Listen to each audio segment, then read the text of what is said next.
Stokes Theorem.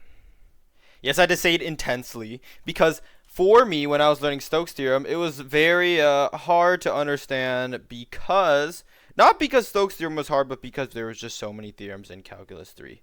And trust me when I say this, I literally took the class like less than a month ago. I learned Stokes Theorem maybe a couple weeks ago. So we're going to talk about Stokes Theorem in this video. And I'm going to try to make it as simple as possible for all of you guys. So what is Stokes Theorem? Well, Stokes Theorem relates the line integral. So you have a line integral that calculates circulation of our parameterization is equal to, I guess this is technically not the right note. I guess this is right, yeah. Of your circulation. So circulation is equal to a surface integral. So we're turning a line integral into a surface integral to calculate circulation. And let's turn this into region actually. Of your flux. So flux is just your, sorry, not flux, curl of your flux. So the flux of your curl, the flux of your curl, ds. So what are we doing here? Well, we are just making our line integrals easier to calculate by turning it into a double integral. We're turning it into technically, more specifically, a surface integral. So this is Stokes' theorem right here. This is the equality. And if you didn't use this theorem, then you'd have to parameterize every single boundary, especially if you had a boundary that looked like a square. If you had a boundary that looked like a square, you have to parameterize all these sides one by one, this side, and this side. Instead, you can do just a double integral with just a few more steps, like your normal vector. And just for a little bit more specificity, your normal vector is calculated by some parameterization of u crossed with your parameterization or partial of v. So this is Stokes' theorem, and this right here is how you find your normal vector. For the first problem, we have a vector field defined by negative y, x, and 0.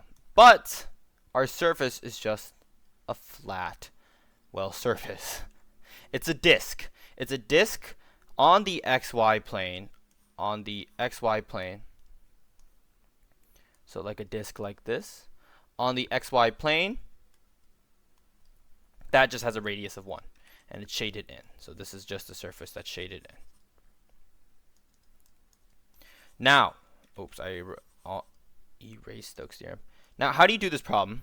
Well, first thing we're going to do is let's find the normal vector. Let's find the normal vector. And this is actually pretty easy to find the normal vector because the normal vector is just pointing straight up. It is just pointing straight up because we have a flat disk So our normal vector is 0, 0, 1, and that normal vector is just pointing straight up in the xyz plane. Now, what do we do next? Well, we have to find the curl of our vector field. Let's find the curl of this. So in order to find the curl, we need to find the cross product between our vector field and del. And del is shown, let's set up the matrix. This was not, I don't know if the matrix is very helpful, but it helps me visualize a little easier of how to solve for a cross product. And our vector field is negative y, x, and 0. So the cross product of this would be, well, y partial of 0 is just 0. Z partial of x is just 0. Z partial of negative y is 0. Minus x of 0. And we're just solving for the k-hat component. So the k-hat component is just 1 plus 1. So our vector field, or curl actually, is just 0, 0, 2. Now all I have to do is solve for this double integral. So let's write down our double integral. Our double integral is in polar coordinates because we have a circle, so we need to transform these problems into polar coordinates. But luckily for us, it's just a constant, so we don't need to substitute any x, y values. And we need to dot product our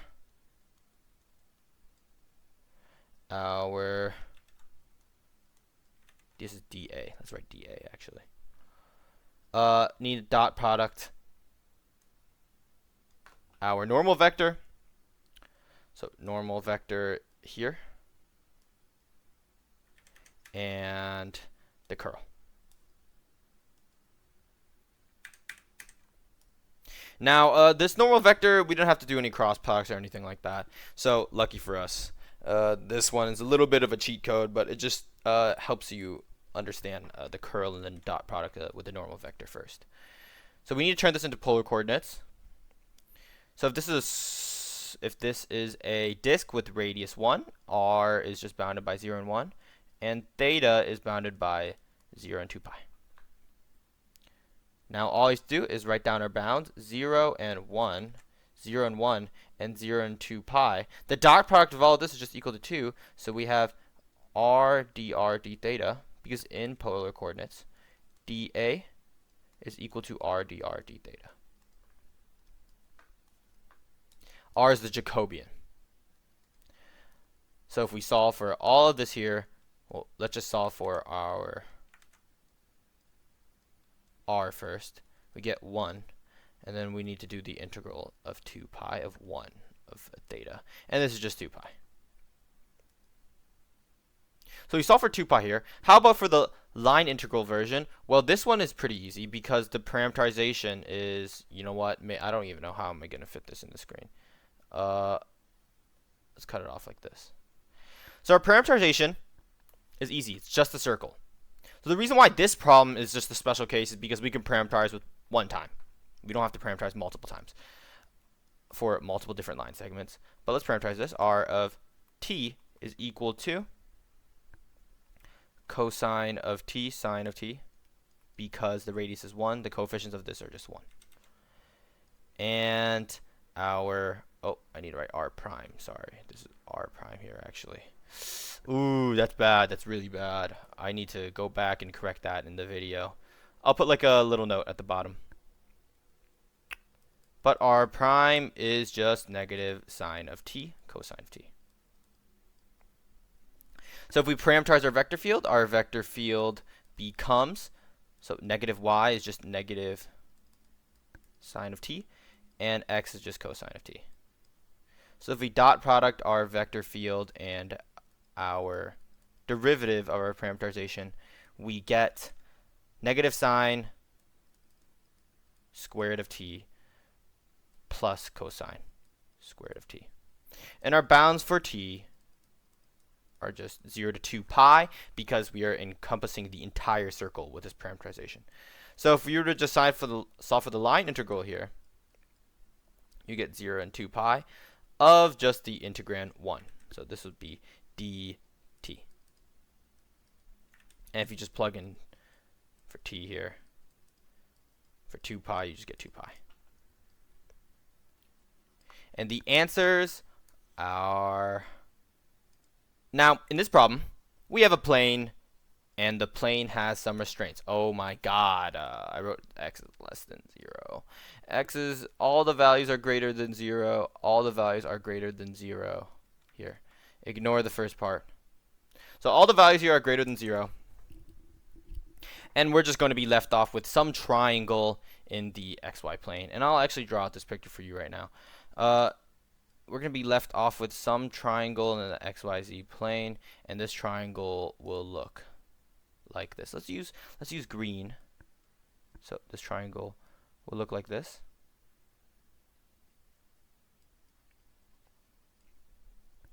And the reason why I know it looks like that is because all I did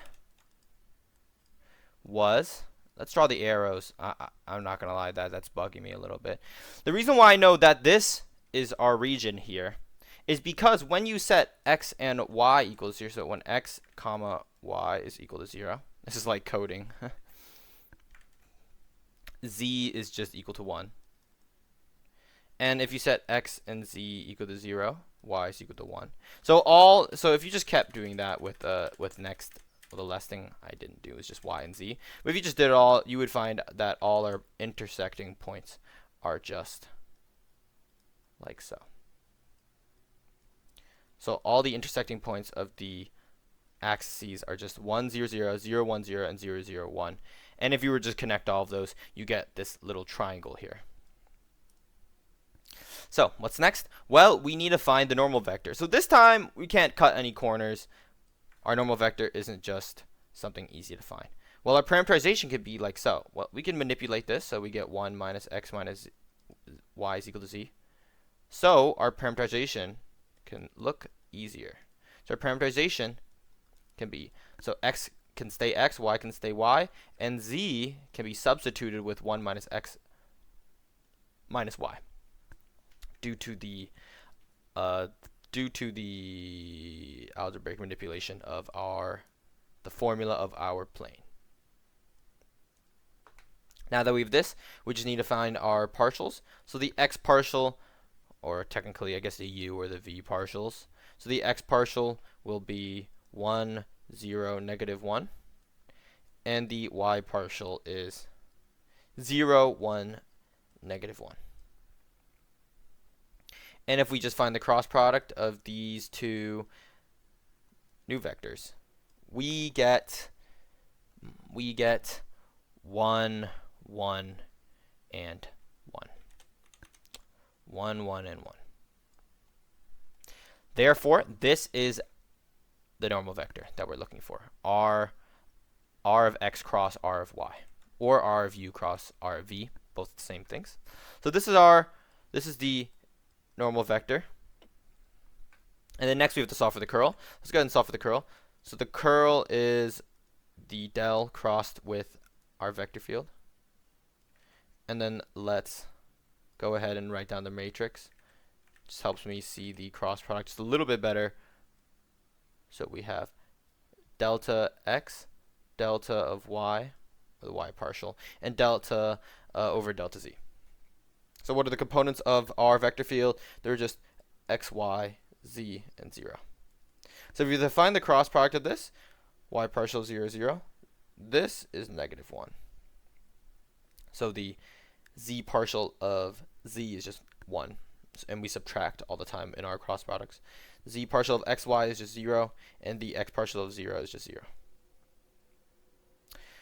The x partial of z is 0, and the y partial of x of y is just x. So the curl for our function is negative 1. The curl for our vector field is negative 1, 0, negative x. What do we do next here? Well, all we have to do is find the dot product. So let's write our Stokes theorem. So we have negative 1, 0, negative x dotted with, well, just 1, 1, 1. 1, 1, 1 dA.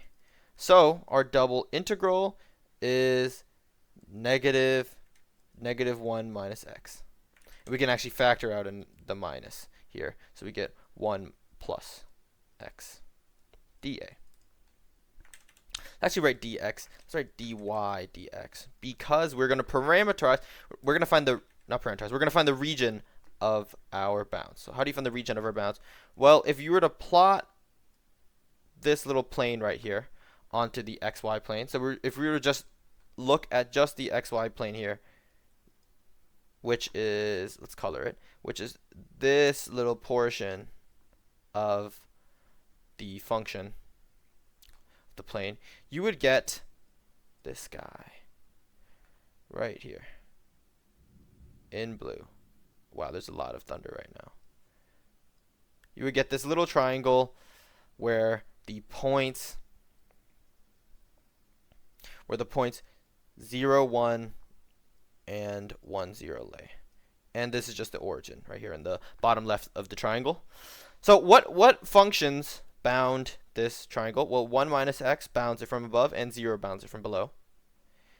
And 0 bounds it from the left, and 1 bounds it from the right. So for x. So our y bounds are just 0 and 1 minus x, and our x bounds are just 0 and 1.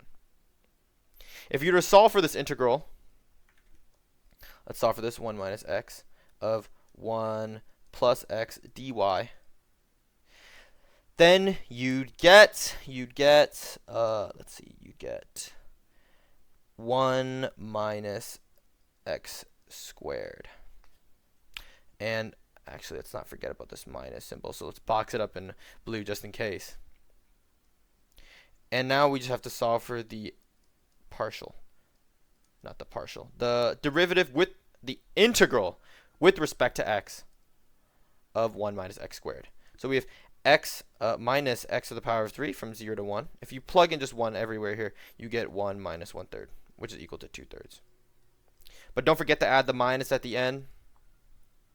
So the minus at the end gives us negative 2/3 as our answer. And if you were to just calculate this circulation using this line integral, well, you'd have to parameterize this line, and then this line, and then this line. And that's a lot of hassle. And you'd also parameterize your vector field every single time. But if you added them all together, they should be equal to negative 2/3. As you can tell, this one is just one step. This one could be multiple steps. So I guess some of them can be easier. Like in the first problem, this side probably would have been easier, honestly. But this guy right here, the right side of Stokes Theorem, sometimes you can use one or the other. It doesn't matter. But the right side is easier in specifically situations like this where there's multiple parameterizations. In this last problem, we have our surface defined by z is equal to x squared plus y squared. Man, it's hot in my room. Oh my god. Okay, but geez, this is distracting, man. My headphones are like sweating near my ears. And we also have, okay, maybe this TMI is kind of disgusting to imagine, but we have our region 0 and 2, and 0 and 2 for both x and y. So these are going to be the bounds of our integrals here. And our vector field is defined by yz, y squared, xy. Let's stop the dilly-dallying, and I'm gonna go into the problem. So let's first find the curl. It doesn't matter what you do. You can parameterize first, or you can find the curl first.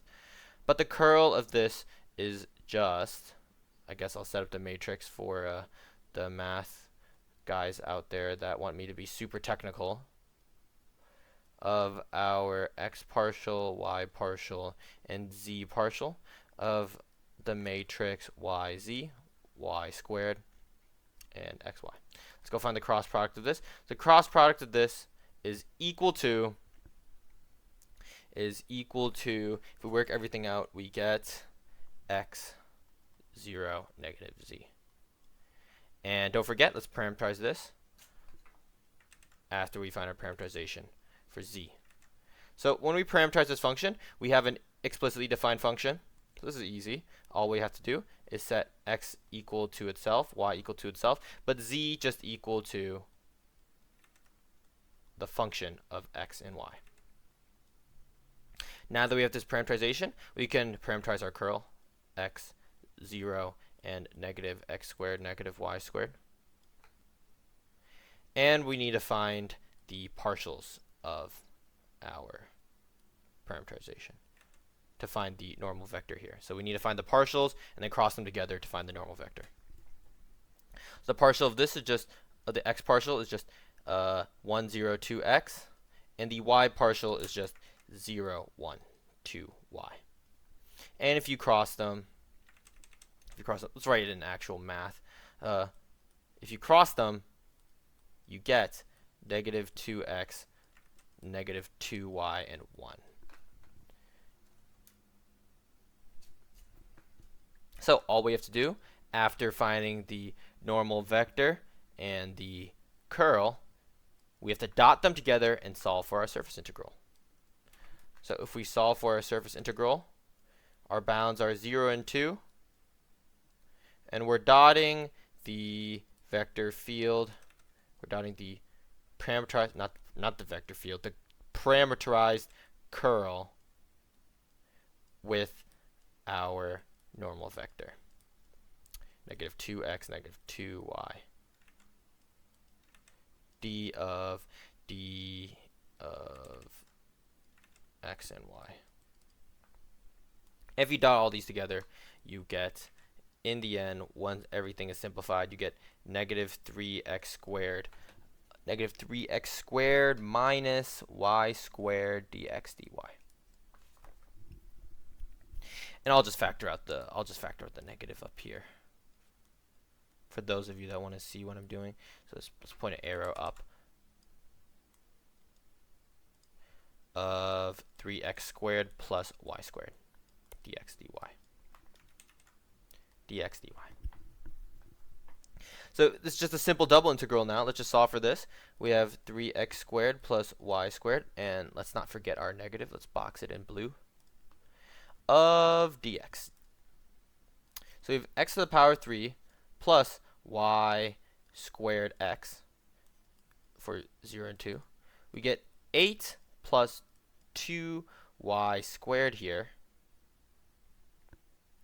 for a new integrand, and if you plug this in for y, you get, well, this is 2y dy, you get 8y plus 2 over 3 y to the power of 3 from 0 to 2.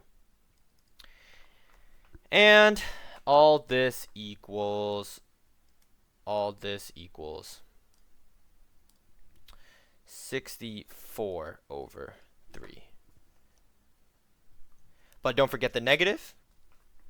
So our actual answer is, let's just write it up here. Our actual answer is negative 64 over 3. As always, if you have any questions, put it down in the comment section. I know Stokes Theorem's a little hard to get conceptually, but doing the math is something that you guys have already done. Just cross products and curls.